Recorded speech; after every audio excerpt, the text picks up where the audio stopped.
Hello guys, അപ്പം എല്ലാവർക്കും എൻ്റെ ഒരു പുതിയ വീഡിയോയിലേക്ക് സ്വാഗതം. അപ്പോൾ ഇന്നും നമ്മുടെ ബിഗ് ബോസിൻ്റെ ഇന്നത്തെ ലൈവ് അപ്ഡേറ്റ്സ് തരാൻ വേണ്ടിയിട്ടാണ് ഈ വീഡിയോ ചെയ്യുന്നത്.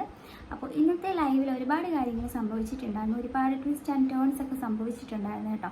അപ്പോൾ ആ കാര്യങ്ങൾ നിങ്ങളുമായിട്ടൊന്ന് പറയാൻ വേണ്ടിയിട്ടാണ് ഈ വീഡിയോ ചെയ്യുന്നത്. അപ്പോൾ ലൈവ് കാണാൻ പറ്റാത്ത ഒരുപാട് സുഹൃത്തുക്കളുണ്ടാവും, അപ്പോൾ അവർക്ക് വേണ്ടിയിട്ടാണ് കേട്ടോ ഈ വീഡിയോ. അപ്പോൾ നമുക്ക് സ്റ്റാർട്ട് ചെയ്യാം. അപ്പോൾ ബിഗ് ബോസ് സീസൺ 7 ഏകദേശം 3ാമത്തെ ദിവസമായിട്ടുണ്ട് ഇപ്പോൾ. അപ്പോൾ ആ ഒരു ദിവസമായിട്ടും അവിടെ ഒരുപാട് പേരുടെ ഫേസുകൾ റിവീൽ ആകുന്നില്ല.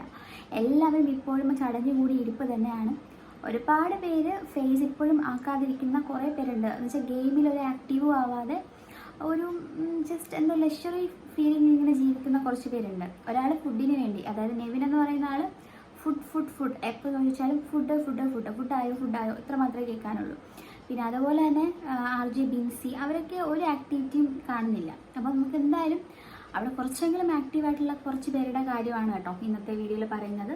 ചില ആൾക്കാരൊക്കെ പുറത്തോട്ട് ഇങ്ങനെ വരാൻ ശ്രമിക്കുന്നുണ്ട്. മുൻഷി, രഞ്ജിത്ത്, അതുപോലെ ബിൻസി ഉൾപ്പെടെ എല്ലാവരും ഇങ്ങനെ പുറത്തോട്ട് കുറച്ചുകൂടെ ആക്റ്റീവ് ആവാൻ നോക്കുന്നുണ്ട്. പക്ഷെ കണ്ടൻസ് ഒന്നും കിട്ടുന്നില്ല. കാരണം എല്ലാവരും ഇപ്പോഴും ആ ഒരു സുഹൃത്ത് ബന്ധങ്ങൾ വെച്ചുകൊണ്ട് തന്നെ ഇരിപ്പാണ്. എല്ലാവരും ഒരാളെയാണ് കണ്ടന്റ് ആക്കുന്നത്, അതും അനീഷിനെ. അപ്പോൾ അനീഷിന് അവിടെ സപ്പോർട്ട് കിട്ടാൻ വേണ്ടിയിട്ട് എല്ലാം കൂടെ അവിടെ നിന്ന് കളിക്കുവാണ്. അപ്പം അത് എത്രത്തോളം അനീഷിന് പുറത്ത് സപ്പോർട്ട് കിട്ടും എന്നുള്ള ഒരു ബോധം അവിടെ ഉള്ള ഗെയിമേഴ്സിന് ഇല്ല. അതിൻ്റെ കാര്യം എന്താണെന്ന് ഇതുവരെ അറിഞ്ഞില്ല. എല്ലാവരും കൂടെ ഒരാളിങ്ങനെ ഫോക്കസ് ചെയ്താൽ അത് ഉൾട്ട അടിക്കും എന്നുള്ള ഒരു ബോധം ഇല്ലാത്ത പ്ലെയേഴ്സാണ് ഇപ്രാവശ്യം ഉള്ളത്. അപ്പോൾ എന്തായാലും അതിനെക്കുറിച്ച് കുറച്ചെങ്കിലും ബോധമുള്ളത് ആ റേണ ഫാത്തിമ എന്ന് പറയുന്ന കുട്ടിക്ക് മാത്രമാണ്.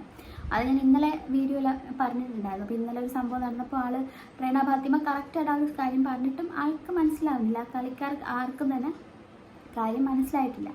അപ്പോൾ എന്തായാലും ഇന്നത്തെ വിഷയങ്ങൾ നമുക്കിന്ന് ചർച്ച ചെയ്യാം. അപ്പോൾ ഇന്ന് പ്രത്യേകിച്ച് രാവിലെ വേറൊരു പ്രശ്നങ്ങളൊന്നും ഇല്ലായിരുന്നു കേട്ടോ. പിന്നെ കുറച്ച് കഴിഞ്ഞപ്പോഴത്തേക്കും ഒരു സ്പൂണിൻ്റെ പേരിലായിട്ടായിരുന്നു അവിടെ അടി തുടങ്ങിയത്. അടി മീൻസ് ഒരു വാക്ക് തർക്കം ഉണ്ടായത് കേട്ടോ. അവിടെ ഒരു സ്പൂൺ കിച്ചൺ ഏരിയയുടെ അവിടെ ഒരു സ്പൂൺ ഇരിപ്പുണ്ടായിരുന്നു. അപ്പം ആ ഒരു സ്പൂൺ കണ്ടപ്പോൾ ശൈത്യ ഇങ്ങനെ വന്നിട്ട് അനീഷിനോട് ഇങ്ങനെ പറയുന്നുണ്ട്, ഇങ്ങനെ സ്പൂൺ ഇവിടെ വെച്ചിട്ട് പോയിരിക്കുകയാണ്, കറക്റ്റ് ആ ഒരു സ്ഥലത്ത് കൊണ്ട് വെച്ചൂടെ എന്നൊക്കെ ചോദിക്കുമ്പം അനീഷ് കെയർലെസ് ആയിട്ട് അത് എൻ്റെ അടുത്ത് പറയുന്നത് എന്തിനാണ്, അത് ഒരാളുടെ ഒരു വ്യക്തിത്വത്തിൻ്റെ ഇതാണ്. നിങ്ങൾക്കിപ്പോൾ കണ്ടുവെങ്കിൽ നിങ്ങൾ കൊണ്ടുവയ്ക്കണം.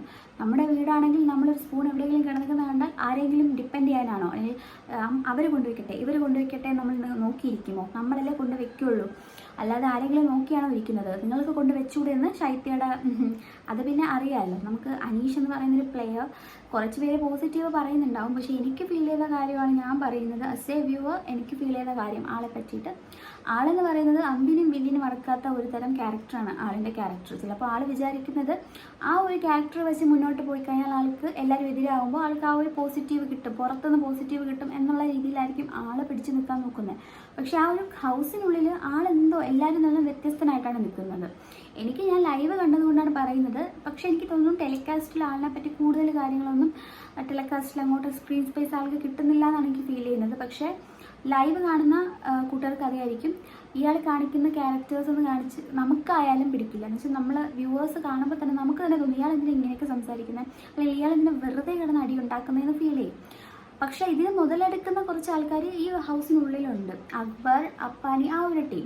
അവർ വിചാരിക്കുന്നത് അവർ ഹീറോസ്, അവർ പുറത്ത് ഹീറോ ആവുകയാണ്. ഇയാളെ പറയുമ്പം പുറത്ത് അവർ ഹീറോ ആവുന്നു എന്നാണ് അവർ വിചാരിക്കുന്നത്. പക്ഷെ അവർ വെറും ഫോൾസ് ആയിക്കൊണ്ടിരിക്കുവാണ്. സംഭവം ഇയാളെ ഫോൾ ആക്കിക്കൊണ്ടിരിക്കുവാണ്. പക്ഷെ അത് ഈ ഗെയിമിൻ്റെ സ്പിരിറ്റിൽ, അല്ലെങ്കിൽ ഗെയിമിൻ്റെ കാര്യങ്ങൾ ഇങ്ങനെയാണ്. കഴിഞ്ഞ സീസൺസ് എല്ലാം കമ്പയർ ചെയ്ത് നോക്കി അല്ല ആരും കളിക്കുന്നത്. എല്ലാവരും വിചാരിക്കുന്ന പോലെ ആയിരിക്കും ആൾക്കാർ ചിന്തിക്കുന്നതെന്നാണ് അവിടെയുള്ള ഗെയിമേഴ്സ് വിചാരിക്കുന്നത്. പക്ഷേ ഇതൊന്നും മനസ്സിലാക്കാതെയാണ് കേട്ടോ ഗെയിം കളിക്കുന്നത്. പിന്നെ ഇയാൾ ആ ഒരു മെൻ്റലി എല്ലാവരെയും ജസ്റ്റ് അയാളിൽ നിന്ന് അകറ്റി നിർത്തുന്നു. കാരണം എല്ലാവരും അയാളെ ഒറ്റപ്പെടുത്തണം, അതാണ് ആളുടെ ലക്ഷ്യം എന്ന് പറയുന്നത്. ആ ഒരു ലക്ഷ്യത്തിലേക്കാണ് ആൾ എത്തിക്കൊണ്ടിരിക്കുന്നത്. ഏകദേശമൊക്കെ ആൾ എത്തിയിട്ടുണ്ട്. ഇപ്പോൾ തന്നെ ഒരുവിധം ആൾക്കാരും അയാളോട് അടുക്കുന്നില്ല. ഒരു ക്യാപ്റ്റനായിട്ട് കൂടി ആളുടെ അടുത്ത് കൂടുതൽ പരാതികളൊന്നും പറയാൻ പറ്റുന്നില്ല. കാരണം എന്തെങ്കിലും പരാതി വന്ന് പറഞ്ഞു കഴിഞ്ഞാൽ അയാളുടെ മെക്കിട്ട് കയറും. അതുകൊണ്ട് തന്നെ ആളുടെ കൂടുതൽ ആർക്കും പരാതി പറയാനോ ഒന്നിനും പറ്റുന്നില്ല. അപ്പോൾ അങ്ങനെ ഒരു ക്യാപ്റ്റൻ എന്തിനാ? ഒരു ക്യാപ്റ്റൻ എന്ന് പറയുന്നത് എല്ലാവരുടെയും സങ്കടങ്ങളും എല്ലാവരുടെയും എന്തെങ്കിലും പ്രശ്നം ഉണ്ടെങ്കിൽ അതൊക്കെ പരിഹരിക്കുക. ഇയാൾ പരിഹരിക്കും ഇയാൾക്ക് പറ്റുന്ന വിഷയങ്ങളിൽ മാത്രം. ചില ആൾക്കാരുടെ വിഷയം ഇയാൾ നോക്കത്തേ ഇല്ല. നിങ്ങൾ ചെയ്തോ, നിങ്ങൾ നോക്കിക്കോ, നിങ്ങൾക്ക് അറിയില്ലേ നിങ്ങളുടെ കാര്യം നോക്കാൻ എന്നും പറഞ്ഞിട്ട് അവരുടെ മണ്ടയ്ക്ക് കയറും. അപ്പം അങ്ങനെ ഒരു ക്യാപ്റ്റനെ ആ ഒരു ഹൗസിൽ ആവശ്യമില്ല. ഒരുപാട് കാര്യങ്ങളിൽ ആൾക്കെതിരായിട്ട് ആൾ ചെയ്യുന്ന കാര്യങ്ങളിൽ എനിക്ക് എന്തോ കണ്ടപ്പോൾ അത് പോസിറ്റീവായിട്ടൊന്നും തോന്നിയില്ല കേട്ടോ. പിന്നെ ചിലപ്പോൾ അത് ആളുടെ ഗെയിം ആയിരിക്കും, പക്ഷെ ആ ഗെയിം ആണെങ്കിലും അത്രയും വൃത്തികെട്ട ഗെയിം കളിച്ചിട്ട് എന്തിനാണേ. ശൈത്യയും അനീഷും തമ്മിലൊരു ഫൈറ്റ് രാവിലെ തന്നെ മോർണിംഗിൽ തന്നെ ആ ഒരു ഫൈറ്റ് നടന്നു. ഈ സ്പൂണിൻ്റെ പേരിലാണ് ഒരു ഫൈറ്റ് നടന്നത്. വേറെ ഒന്നുമല്ല, സ്വന്തം കാര്യം നിങ്ങൾക്ക് നോക്കൂടെ അങ്ങനെയൊക്കെ പറഞ്ഞിട്ടാണ് ഫൈറ്റ് നടന്നത്. പിന്നെ അതുപോലെ തന്നെ ശൈത്യ അനീഷും തമ്മിൽ വേറൊരു സബ്ജക്റ്റിൻ്റെ പേരിലും വഴക്കുണ്ടായി കേട്ടോ. അത് ടവലിൻ്റെ പേരിലാണ്. അപ്പോൾ ഇങ്ങനെ ശൈത്യ വന്നൊരു പരാതി പോലെ അനീഷിനോട് ചോദിക്കുന്നുണ്ട്, എന്നെ ടവൽ കാണാനില്ല, എന്താണ് സംഭവിച്ചതെന്ന് അറിയില്ല, എൻ്റെ ടവൽ കാണാനില്ല, എന്തെങ്കിലും ഒന്ന് ചെയ്യണം എന്നങ്ങനെ റിക്വസ്റ്റ് ചെയ്തു. അപ്പോൾ തന്നെ എടുത്ത വായിൽ അനീഷ്, നിങ്ങൾക്ക് നിങ്ങളുടെ സാധനങ്ങൾ സൂക്ഷിക്കാനില്ല, ഈ ഒരു സാധനം തന്നെയാണ് പിന്നെയും പറഞ്ഞുകൊണ്ട് തന്നെ ഇരുന്നത് കേട്ടോ. അപ്പോൾ ആൾക്ക് ചിലപ്പം ശൈത്യയുടെ എന്തെങ്കിലും കാര്യത്തിൽ വിരോധം തോന്നിയിട്ടാവും, അറിയത്തില്ല. എന്തായാലും ആള് അങ്ങനെ പെരുമാറിയത് ആൾക്കൊട്ടും ഇഷ്ടമല്ല. അങ്ങനെ ബാക്കി എല്ലാവരും ടീമപ്പായിട്ട് അനീഷിനെതിരെ തന്നെ സംസാരിച്ചിട്ടുണ്ടായിരുന്നു. ചില കാര്യങ്ങൾ നമ്മൾ ഇപ്പം ഒറ്റപ്പെട്ട് കളിക്കുന്നതെന്ന് പറഞ്ഞിട്ട് നമുക്ക് ആളെ സപ്പോർട്ട് ചെയ്യാൻ പറ്റത്തില്ല. കാരണം എന്തുകൊണ്ടോ എന്തോ ഒരു വിഷയമില്ലാതെ ആരെ ഒറ്റപ്പെടുത്താൻ എനിക്ക് ഒരു സാധ്യതയും തോന്നുന്നില്ല കേട്ടോ. അവിടെ ആളെ ഒറ്റപ്പെടുത്തുന്നതിന് റീസൺ എന്ന് പറയുന്നത് ഞാൻ പലപ്പോഴും ലൈവിൽ കണ്ട കാര്യമാണ് കേട്ടോ. ബാക്കിയുള്ളവർ എന്തെങ്കിലും ചോദിക്കുമ്പം ആൾ ഒരു കാര്യം ഉത്തരം പറയാറില്ല.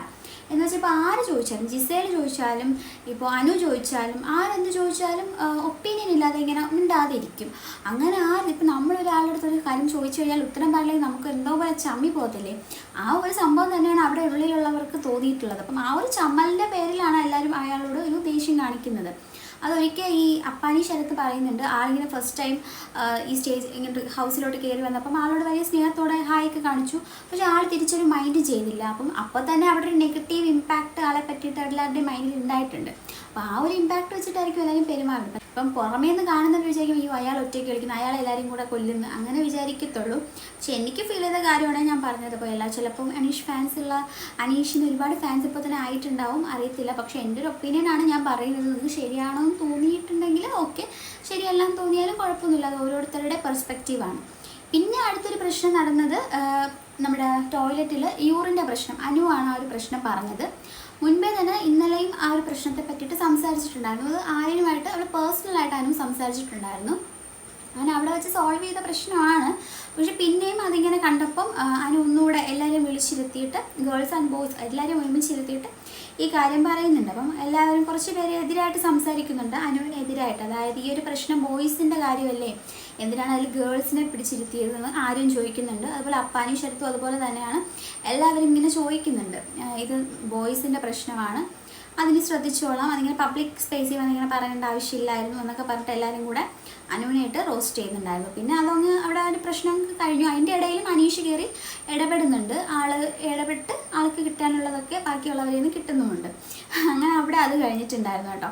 അപ്പോൾ അടുത്ത പ്രശ്നം രേണ ഫാത്തിമയും ആര്യനും തമ്മിലായിരുന്നു. ആര്യൻ മാത്രമല്ല, ആ ഒരു ബാത്റൂം ടീമില്ലേ, ആ ഒരു ടീം, അതായത് അപ്പാനി ശരത്ത് അക്ബർ അങ്ങനെ എല്ലാവരും കൂടി ഇരുന്ന ആ സമയത്താണ് റീണ ഫാത്തിമ ഈ ഒരു ഇഷ്യൂ പറഞ്ഞത്. അതായത് ജിസേലിൻ്റെ ആ ഒരു അണ്ടർ ഗാർമെൻറ്റിൻ്റെ ആ ഒരു ഇഷ്യൂ തന്നെയാണ്. ആ പാൻറ്റീസ് എടുത്ത് ഇങ്ങനെ പൊക്കി കാണിച്ചില്ലേ, അതിൻ്റെ ഇഷ്യൂ തന്നെയാണ് ഇപ്പോൾ വീണ്ടും അതിനെ പൊക്കി പിടിച്ചിട്ട് വന്നിട്ടുണ്ട്.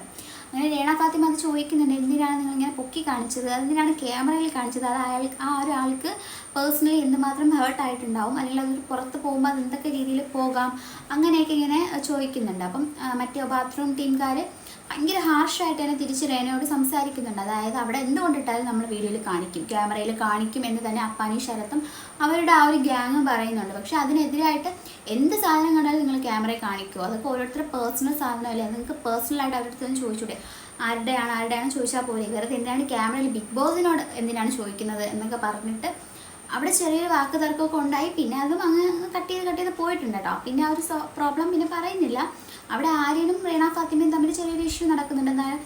എന്തിനാണ് ആര്യനാണ് അത് പൊക്കി പിടിച്ച് കാണിച്ചത്, സോ ആര്യനെതിരെ റീണ ഫാത്തിമ എന്തിനാണ് ഇങ്ങനെ പൊക്കി കാണിക്കുന്നത്, അതിനാണ് ക്യാമറയ്ക്ക് കൊണ്ടുപോയി കാണിക്കുന്നത്, അങ്ങനെ കളിയാക്കുന്നത് എന്തിനാണ് എന്നൊക്കെ ചോദിച്ചിട്ടുണ്ടായിരുന്നു കേട്ടോ. അത് ചിലപ്പോൾ അതൊക്കെ ടെലികാസ്റ്റ് ചെയ്യുമെന്ന് അറിയത്തില്ല, അതൊക്കെ ലൈവിൽ നടന്ന കാര്യമാണ്. മിക്ക കാര്യങ്ങളും ലൈവിൽ നടന്ന പല ഇമ്പോർട്ടൻറ്റ് കാര്യങ്ങളും ടെലികാസ്റ്റിൽ വരുന്നില്ല. സോ അതുകൊണ്ട് തന്നെ ഒരുപാട് ഫ്രണ്ട്സിനൊന്നും കാണാൻ പറ്റത്തില്ല, നിങ്ങൾക്കൊരു കണ്ടിന്യൂഷൻ കിട്ടത്തില്ല. അതായത് ലൈവിൽ കാണിക്കുന്ന കുറേ കാര്യങ്ങൾ കണ്ടാൽ മാത്രമേ നമുക്ക് എപ്പിസോഡ് വിലയിരുത്താൻ പറ്റത്തുള്ളൂ. അതായത് എപ്പിസോഡിൽ കാണിക്കുന്ന കുറേ കാര്യങ്ങൾ ഒരു അങ്ങും ഇങ്ങും ഇല്ലാതെയാണ് കാണിക്കുന്നത്, ഒരു എൻഡിങ്ങും സ്റ്റാർട്ടിങ്ങും ഇല്ലാതെ പെട്ടെന്ന് കാണിക്കും. പക്ഷേ ഇതിൻ്റെ ഉള്ളിൽ ഒരുപാട് കാര്യങ്ങൾ നടക്കുന്നുണ്ട്. അതുപോലെ എനിക്ക് ഫീൽ ചെയ്ത കാര്യം എന്ന് വെച്ചാൽ ലൈവിൽ കാണിക്കുന്ന കുറേ ഇമ്പോർട്ടൻറ്റ് കാര്യങ്ങളൊന്നും ടെലികാസ്റ്റിൽ വരുന്നില്ല. രണ്ടും കണ്ട ആളായതുകൊണ്ടാണ് പറയുന്നത്. ഒരുപാട് കാര്യങ്ങൾ കാണുന്നില്ല കേട്ടോ. അപ്പം ഇങ്ങനെ അതുകൊണ്ടാണ് ഞാൻ വീഡിയോ ചെയ്യാമെന്ന് വിചാരിച്ചത്. ഒരുപാട് കള്ളത്തരങ്ങളൊക്കെ പൊളിക്കാനാണെങ്കിൽ നമ്മൾ ലൈവ് തന്നെ കാണാൻ കേട്ടോ. ലൈവിൽ ഒരുപാട് കാര്യങ്ങൾ നമുക്ക് മനസ്സിലാവും. ഒരുപാട് പേരുടെ കള്ളത്തരവും ശിക്ഷര പറിച്ചിലും ഒക്കെ കേൾക്കണമെങ്കിൽ ലൈവ് തന്നെ കാണണം കേട്ടോ.